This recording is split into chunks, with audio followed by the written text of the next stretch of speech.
This was a rest day. Was it? And someone welded up and it came back to me and they've got a new frame. The most controversial issue, I believe, Michael, in Scott Bonnar world has been the frames. Why is that, Shane? Well, there's so much controversy about buying a new frame, re-railing an old frame, reinforcing kits, Bunnings angle iron, and whatever else is in between to reinforce these frames to get them to go again. Yeah. And it's been a contentious issue, I believe, ever since I re-railed a frame about 5 or 6 years ago, and then went on to build a new frame. Yeah.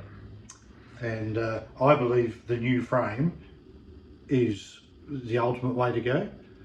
And people get this a bit wrong. I don't condemn people welding up their old frame. If that's what they've got to do to keep their mower going, because it's cracked and broken, and that's all they can afford, it's all well and good. You do what you've got to do to keep your machine going and cutting the lawn. Yeah, sure. The issue for me is the high dollar restos that get done with a subpar welded up, patched up, reinforced frame. And I know for a fact the longevity in doing that is minimal. I throw them in the skip bin out in the paddock every other day. So you've had frames come in that have been welded up, been reinforced, that just haven't lasted. Is that the case? Michael, many frames, yeah, many that have been welded up, some with the reinforcing kits that are available, welded underneath them, a solid deck, 20 solid deck that was welded, painted up, delivered, all nice. Month later, it cracked on the skirt again. Oh. The same, and the bloke was like devastated. Yeah. So the restorer over here came to me and said, "Well, can you fix it?" "Yeah, sure I can. There's a new one." Here's a new frame. And look, it's like building a house on a sand pad or a concrete pad. Yeah. You know, there's a right and wrong way, and not everybody wants to buy a new frame. A lot of people go, "Well, I want to use everything that's original. I want to keep the mower original." The only thing that doesn't look original on my frames is that radius bend there. Mm-hmm. Because the material's thicker, when you bend it, you've obviously got to have a bigger radius. Thinner material, the tighter the radius. Yeah. And I don't think anybody would ever even notice it. No. But that's a fact of life. They have evolved over time, Michael. When I first started, I was re-railing these horrible old sides that are all pitted and corroded with broken pieces out of here, dents and what have you here, making it hard to set up a reel. Yeah.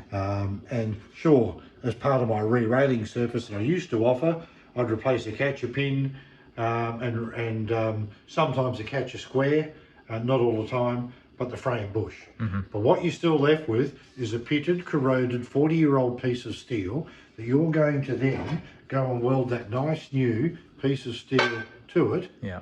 And where is it going to fail?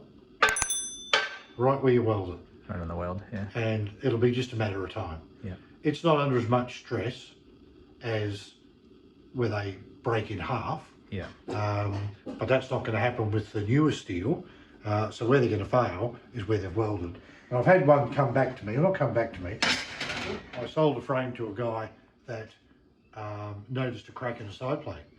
And it wasn't anywhere near the welding, but the side plate had cracked. And he said, "Did you see that?" And I said, "Well, no, I didn't. If I did, I wouldn't have sent it to you." That was the trigger for me to go away from that. Yeah. And simply look at a better option. And the better option was to build a complete new frame. Mm. It does away with things like the non-drive side plate here. Gets extremely worn down. You can really see it on that example, can't you? Yeah, as it's run over pavers and concrete and driveways and what have you. Yeah. So, you know, re-railing doesn't fix that problem. It doesn't replace the hex adjuster, which this one's fairly beat up. Yeah. The catcher square's half rusted away. It doesn't address all those problems. If you get your old side plates and replace all that stuff, I mean, you're starting to approach the cost of a new frame. And you're still dealing with an old 40-year-old piece of steel. And trust me, steel doesn't last forever.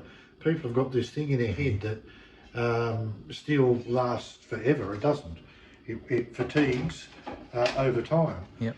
So the evolution that's taken place with the new frame is what I decided to do, and it was a consistency issue. The issue I had when I embarked on this venture was every frame that I measured and documented was different. The rails were on angles, you know, they were some were like this. They were in different places on the side plates. Really? Yeah, they're just all over the place. So I had to come up with a standardisation for that, which I did. And then to make them consistent, what I did was I came up with a keyed arrangement. And the keyed arrangement is simply, you can see the slots in the side plate. Yeah. And then we have the opposite on the rail. So the corresponding tongue or whatever that makes... like a tongue and groove on a floorboard. So what happens, the rail now is located in exactly the same spot every time. Yep. Every time. And to me, it's in the right spot, but I've built everything around this. So everything fits together. Yeah. And that dispenses with the inaccuracies of the original frame. Yeah. And believe me, some of them were really horror. Really horror. That's why a lot of them broke, because the rails were like that. Yeah. And then you put a motor on it that bends it up like that, stresses the material, and incites cracking. So here's the new frame here. Just been finished welding. So as you can see, everything is new. Everything is new. Side plates, rails. It has the bar underneath instead of the silly nut that was welded on, where cracks started from the point of the nuts. So both sides. So you've got a solid bar there, a little bit like the Rover, copied the Rover, updated design. So everything is new, from the drive cable, the clutch stirrup, the mounting plate, the rails, the catcher pins, the hexes, the catcher squares, a HOC bracket, and the spigots for the side cover. Everything is brand new. So that's built here, entirely here, and this one's ready to be just tidied up.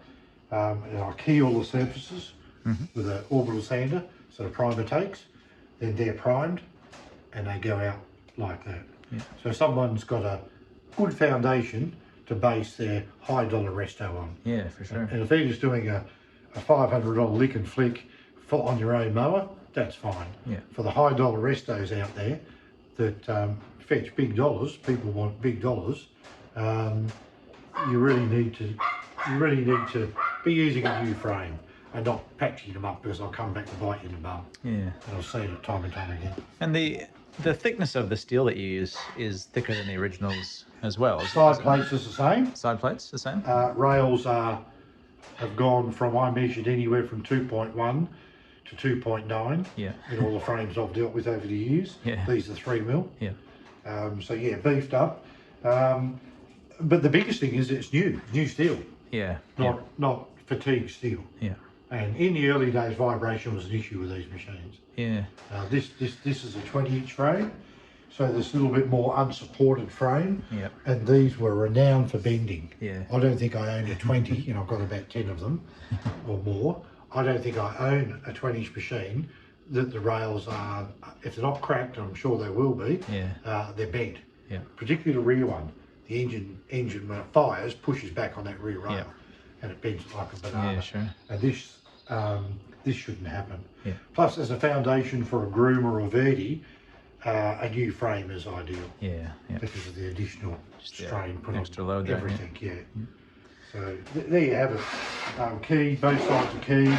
Also, the addition that I added was the slots here to adjust the PDO. I think that was something that was needed, so that you can move the PDO, and with the keyed rails, the height's correct, so that's going to be in the same place every time I make a frame. But if you need to adjust the PDO, you can. And that's just for the alignment of the drivetrain, really, Yes. to get everything in Yeah, I think you've seen nice and lined up. a couple of my restos run over time, Michael. Yeah. And they're very smooth, and They are very smooth. and that's because of these little features. Yeah. And I clock them with a dial indicator. Yeah. And sort of, people pay me a lot of money to restore their mower. I don't do the bottom end of the scale, nor really the medium. It's the top end stuff that I do, and people expect that. Yeah. They pay good money. That's what they want. For sure. And I think, were you telling me as well that plate is a little bit taller as well for a better fit of the side cover? Correct. Just a little detail. One thing you find with the standard Scott Bonnar, or the original, is the side cover never sat on the bottom properly. Yeah. It actually missed the bottom. Yeah. And this is the side that doesn't cop the wear. So what I did with this is, and it sat uneven. So what I did with this was evened up and increased the depth of the plate, so that the side cover has full purchase on the side plate. Yeah. Keep it nice and clean inside. Yeah, so it looks nice. Better. Yeah, it looks nice and very functional. Yeah. It's a change that no one would really look at that and go, I can't see what he's on about. Yeah. But I think it's probably about a 3 mil difference. Yeah, cool.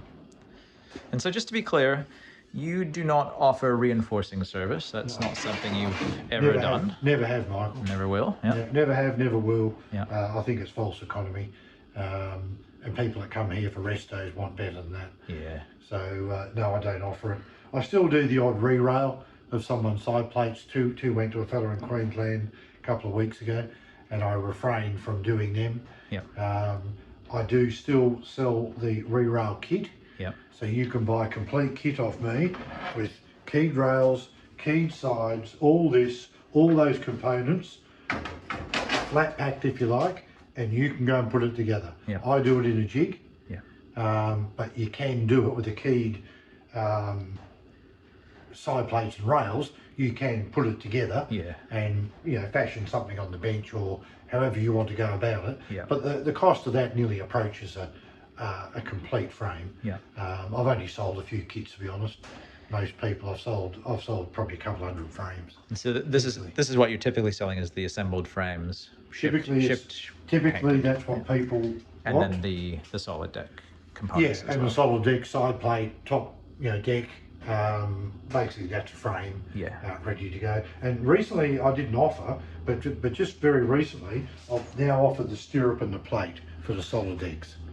And that's only been in the last few weeks. Right, yeah. So I never had them before, because the solid deck bolts to the, this bolts to the deck with the spacer plate. Yeah. So I now offer them brand new. Yeah. Because what people I think were finding, and that came about by people contacting me and saying, do you sell those? No, I don't. And why do you need those? Is something wrong with your old one? Yeah, they're rusty and corroded and look like crap. Yeah. So that brought about that. Yeah. So now it's a total complete package with the solid deck now. You get all the components with it. And speaking of the stirrups, I believe you've made twin rails without those for people using different clutch configurations as well. Is that correct? Certainly.